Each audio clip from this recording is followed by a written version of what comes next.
Hey, praise the Lord, guys. My name is Straw Greenhorn. And a great multitude spread their garments in the way, and others cut down branches from trees and strawed them in the way. And a great multitude went before and behind, saying, Hosanna to the Son of David. Blessed is he that cometh in the name of the Lord. Glory to God in the highest. Hosanna in the highest. And when they were come to Jerusalem, the whole city was moved, saying, Who is this? And they answered and said, This is Jesus, the prophet of Nazareth of Galilee.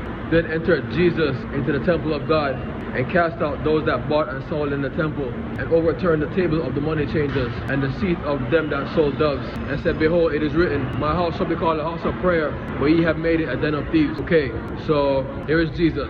Like I said in the last video, this is the pinnacle of his fame, because you know the whole region heard of everything that he did, all the healings, the deliverances, you know, the casting out of devils, the opening the eyes of the blind, the ears of the deaf, the mouth of the dumb, making the lame, halt, maimed, whole, curing leprosy, casting out devils. And his fame was as high as it was gonna go. And you know, the people, they were ready to receive him as their king. So this is his, you know, journey into Jerusalem. But like I said in the last video also, at this point the Spirit of God was having free course among the people. He said that, you know, King of this world cometh, and he hath nothing in me. It was when, you know, the devil showed up. That's when he actually turned them against him. And that just shows you the danger of being plugged into the matrix. You know, we have to be unplugged, because if you look at the parable of the sower, the reason why the three scenarios failed, you know, the seed among the wayside, the seed among stony ground, and the seed among the thorns and thistles, why they failed, there was three that failed. These three is because they were still plugged into the matrix. And you see, when the devil showed up, he was able to take them, and that's what happened. And that's why he was crucified, really, because you know, he did so many things for them, and so many believed. How could they just turn on him like that? It's because they were still plugged in. And you see, what belongs to the devil belongs to the devil. You know, he said, a man can't serve two masters. Paul said, Know ye not that to him yield yourselves servants to obey, or of whom you obey? So the multitude is following him, and they're giving him nothing but praises. I can imagine that a lot of these people, he had done things for. He had healed them, or he had restored something that was missing, or, you know, whatever he did. Because it's often said that, you know, whenever he healed somebody, that they followed him. You know, even when he would try to send them away, they would still follow him. Alright, so we see it starts off by saying, And a great multitude spread their garments in the way, and others cut down branches from palm trees and strawed them in the way. So they're giving him, what they're actually doing is a red carpet treatment. Now, you know, whenever they have, like, you know, great award shows, or you know, anything to honor people of great, they often use a red carpet. It's a sign of the ultimate, you know, status, and you know, this person, they really did something. Whatever they did is something, and they'd be recognized for it. So since the concept of the red carpet wasn't invented yet, because that's all it was. At some point somebody said, you know, instead of throwing your clothes in the way, just make a red carpet, or whatever color it might have been at first. So this was his red carpet moment, you know, riding upon the colt and the ass. So an interesting idea, which was not mine originally, I got this from somebody, but if you compare clothes in the way versus the trees from the branches is two different forms of worship. One cost you something and the other did not. This is not my original thought, let me tell you that first. So those who put their clothes in the way, that cost them something. That was their, you know, some people will say that they were wearing their Sunday's best, but this chapter does not really comment on that. I know in other Gospels it said that there was a feast that he was going up to. I believe it was the feast of Passover, the Last Supper, and at these things, you know, people usually wore their best. So if that's the case, then that's what it was. So the people, their clothes in the way, it cost them something. But those that cut down branches from the trees, it really didn't. All you had to do was be skillful to go up, you know, cut it down, and that's what it was. Probably wasn't even your tree, so it was no form of a sacrifice. When David was about to offer, and the priest wanted to give him everything for free, the altar, you know, the wood and the animals, David said, no, I will not offer unto the Lord something that costs me nothing. We see types of worship here.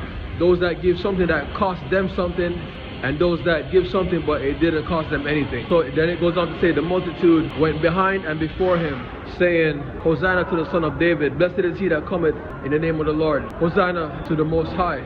So, you know, they were ushering in their king, giving him the highest praises, giving him recognition and fame, which, you know, he had already gotten just by the works that he did. So everybody knew who he was. This was a pinnacle moment. But what a lot of them were expecting was that at this moment that he would step into his kingdom and that he would reign as king, that he would defeat their enemies and everything would be under his control. They were basically looking for the end right here, which was maybe about the middle, because, you know, it wasn't time for his kingdom yet, but they didn't understand that.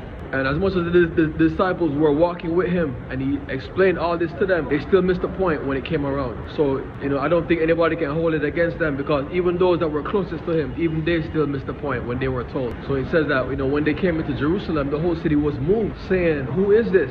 And they said, "This is Jesus, prophet of Nazareth of Galilee." Now, I will say one thing. Jesus had done miracles in Jerusalem before. If you follow all the Gospels, he had been there before, okay? And he healed a lot of people, and they knew him. They knew who he was. So there's no reason they should have been asking, "Who is this?" But I believe that God had elevated him to such a high level that not even they who knew him could recognize him. When God fully covers you in his glory, it's like you're being reintroduced to certain people. Even though they know you, it's like they're looking at you and they can't recognize you. We know that when Moses was speaking to God, the 40 nights up in the mountain, came down, his face shone, the skin of his face did shine. Moses up in the mount, talking to God for 40 days. We know that when he took Peter, James, and John and was transfigured, that, they saw him in a different light. Because, he had been to Jerusalem before. They knew who he was. But yet still they asked, who is this? The whole city. Because, last time they saw him, he was thronged by great crowds, and a lot of people were seeking his attention. But, there was something different about this moment. He was being shown unto the people with a new elevation that they hadn't seen before. They couldn't recognize him. As much as they knew who he was, they still couldn't recognize him. Joseph, when his brother sold him, he went to Potiphar's house, then he went to the prison, then he went to the palace. It was their own brother that they grew up with. But when he had been elevated to such a level, not even they could recognize him. From the wilderness season, when you are brought out, you might have to reintroduce yourself to some people, because they won't be able to recognize you. So then he goes on to say, "This is Jesus, the prophet of Nazareth of Galilee." And then it says, "Then Jesus entered into the temple of God, and he put out those that bought and sold in the temple, and overturned the table of the money changers and the seats of them that sold doves." So now, what we're seeing here, before I get into my personal views on this, what we're seeing here is desecration, really, of the house of God. People to be in there setting up tables, haggling prices. It's like a marketplace.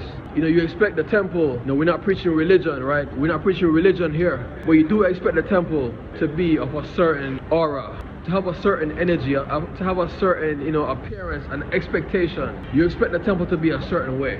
Not saying that we're pious and better than other people, but there's at least a level to be upheld. And to have animals bleating, the goats bleating, the cows mooing, and whatever else, noise they were making, and people haggling prices, money changers.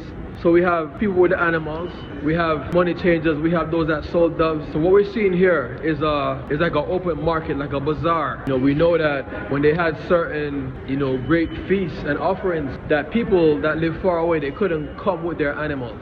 They couldn't travel all the way, because there was no cars in that day, but there were carriages, there were chariots.